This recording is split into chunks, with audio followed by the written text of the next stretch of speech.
Our local coverage from the DNC continues tonight from Chicago. That's where we're going to find WENY's Renata Stiehl, who, after Walz's speech tonight, sets the stage for VP Harris to cap off the DNC tomorrow.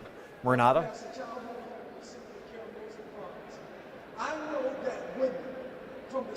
Good evening, Nick, and good evening to everyone here in the Twin Tiers for staying up with us this evening. Minnesota Governor Tom Walz officially accepting that nomination to be the Democratic vice presidential candidate. He just got off the stage about maybe 5 minutes ago. The music that was blasting in here just ended about 30 seconds ago. We have the benediction going on right now here at the United Center here in Chicago. You can see the amount of people still on the floor there, especially the Minnesota delegation. They have cardboard cutouts of Governor Walz's head. They've been waving around, and even after he had left the stage, you could just hear them chanting, "Walz, Walz, Walz," from the floor.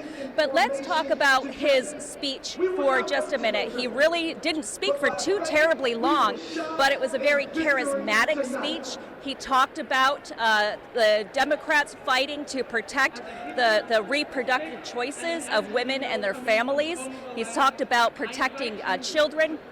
And he also laid out a couple of Kamala Harris's policies if she were to be elected, namely cutting Medicare costs, or medical costs rather. He said she plans to take on Big Pharma. He says she wants to cut expenses for middle-class families, and also a whole lot of sports references. Of course, Walz was a high school football coach, and he said one thing he certainly knows how to do is to give a pep talk, and this certainly had that kind of feeling tonight.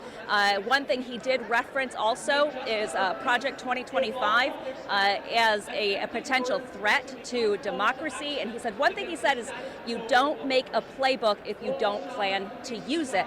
Again, with those sports references. But overall, the message here was very positive, very uplifting for the Democratic Party. Again, talking about the number of days left until the election, and says now is not the time to rest.